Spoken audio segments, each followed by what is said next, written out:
Сәлем достар, сіздермен миссис Мадина. Ағылшынша сөйлеп үйрен сабақтары желісінің 11-ші сабағы. Дайын болсаңыздар, кеттік. Ең алдымен сіздердің сөздік қорларыңызды көбейту мақсатында бірнеше ағылшынша сөздер жаттайық. Яғни бұл in the classroom. Менімен бірге қайталап отырыңыз. Classroom, кабинет. Яғни сабақта, мектепте, университетте қолданылатын сөздер. In the classroom дегеніміз кабинеттің ішінде. Яғни бірінші сөз classroom. Classroom. Кабинет. Келесі сөздердің барлығының аудармасы рет-ретімен жазылады. Жарайды ма? Келесі сөз bin. Bin. Қоқыс тастайтын жәшік. Яғни урна. Next one. Келесі blackboard. Blackboard. Мектепте бұл сөзді көп естіген шығарсыздар. Тақта. Келесі calculator. Calculator. Калькулятор. Chair. Chair. Орындық. Computer. Компьютер.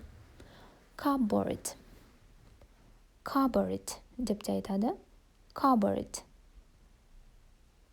Cupboard. Шкаф.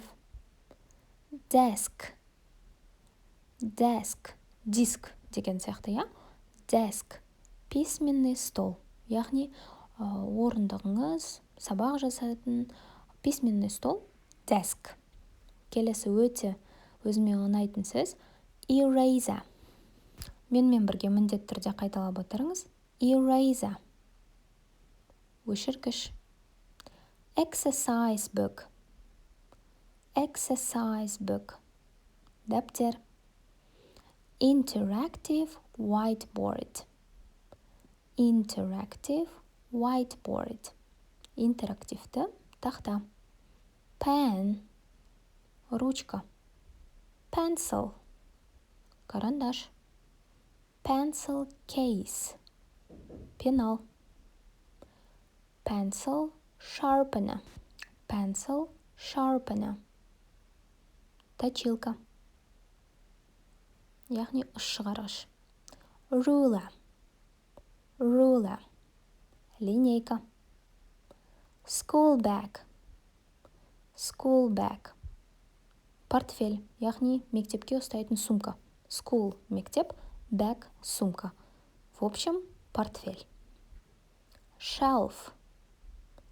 Shelf. Полка. Ал енді барлығын бір оқып шығайық, я? In the classroom. Bin, blackboard, calculator, chair, computer, cupboard, desk, eraser, exercise book, interactive whiteboard, pen, pencil, pencil case, pencil sharpener, ruler, school bag, shelf. Міндетті түрде видеоны паузаға қойып, өзіңіз тез оқып шығуға тырысыңыз. Ал енді акцентсіз қалай оқылатынын қараңыз. Bin, blackboard, calculator, chair, computer, cupboard, desk, eraser, exercise book, interactive whiteboard, pen, pencil, pencil case, pencil sharpener, ruler, school bag, shelf. Ал енді тапсырма бойынша сіздерге 8 сурет берілген. Өшіргіш, точилка, шкаф, письменный стол деген сияқты, я? Осы 8-нің ағылшын тілінде қалай болатынын міндетті түрде комментарийге жазып кетіңіз. Өзіңіздің есіңізде сақтауға міндетті түрде көмегі тиеді. Біз сіздермен көп аудио тыңдаймыз, себебі ағылшын тілінде сөйлеп кету үшін тыңдалым өте маңызды. Құлағыңызды үйрете беріңіз, ағылшын тілінде ән тыңдаңыз, кино көріңіз. Сонымен қатар менің видеоларымды да қарап каналыма тіркелуді ұмытпаңыздар. Ал енді тапсырма read and listen to the dialogue. Оқы және диалогты тыңда. Where is Olivia's pencil case? Pencil case, пенал. Where, қайда? Olivia's, Оливияның. Яғни, Оливияның пеналы қайда? Диалогты тыңдап, түсінуге тырысыңыз. Have you got a pencil and an eraser? I've got a pencil, but I haven't got an eraser. The pencil is on my desk. Thanks. Have you got a coloured pen? No, but I've got some coloured pencils. What colours? Red, blue, green, brown. Lots of colours. They're in my pencil case. Is that your pencil case? No, that's Gemma's. My pencil case is in my school bag. Hang on. Oh no, it's at home. Sorry. Ал енді бағанағы сөздердің барлығының сөйлем барысында қалай қолданылатынына назар аударайық, иә?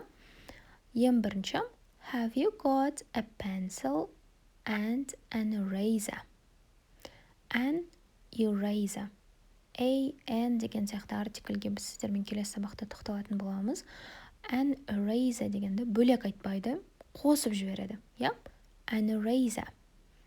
Егер түсінбей қалсаңыз, міндетті түрде аудионы тағы бір тыңдап шығыңыз, аха. Сіздің құлағыңыз ағылшын тіліне үйрену керек. Have you got a pencil and an eraser? Сенде қалам және өшіргіш бар ма? Have you got? Естеріңізде ғой, жауап беріп жатыр. I've got a pencil, but I haven't got an eraser. Менде қалам бар, бірақ менде өшіргіш жоқ. The pencil is on my desk. Ручка, то есть карандаш, менің столымның үстінде. Thanks, рахмет. Have you got a colored pen? Pen, ручка. Colored, түрлі түсті. Ал сенде түрлі түсті ручка бар ма? No, but I've got some colored pencils.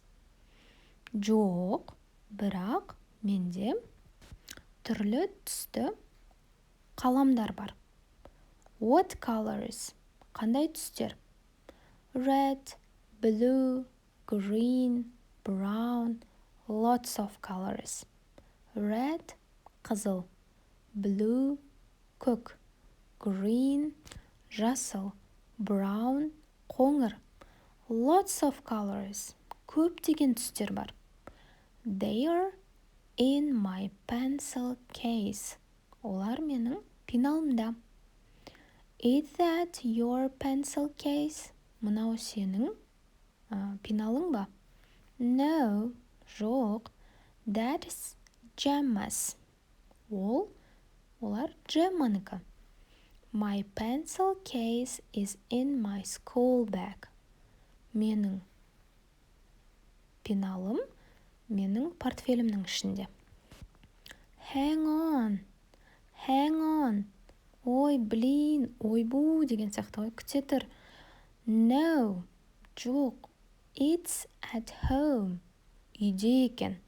Sorry, кешір. Негізі тапсырмада бізге айтқан Оливияның пеналы қай жақта деп. Получается, Olivia's pencil case is at home. Оливияның пеналы үйінде. Бағанағы аудиоға байланысты, диалогқа байланысты дәл осындай сөйлемдерді айтып үйренейік. Сенде бар ма? Have you got a pen in your school bag? Сенің портфеліңде ручка бар ма? Yes, I have. Я, менде бар. No, I haven't. Жоқ, менде жоқ. Дәл солай, have we got an interactive whiteboard in our classroom? Біздің кабинетте интерактивті досқа бар ма? Yes, we have. Я, бізде бар. No, we haven't. Жоқ, бізде жоқ. Бағанағы өткен сөздерге байланысты дәл осылай сөйлем құрап шығыңыздар. Мысалы, have you got a school bag? Сенде сумка, яғни портфель бар ма? Yes, I have. Я, менде бар. Егер жоқ дейтін болсаңыз, no, I haven't деп жазасыз, иә? Ал сіздермен болған миссис Мадина. Видео ұнаса, лайк басып, ағылшын тілін үйренгісі келіп жүрген достарыңызбен бөлісуді ұмытпаңыздар. Goodbye!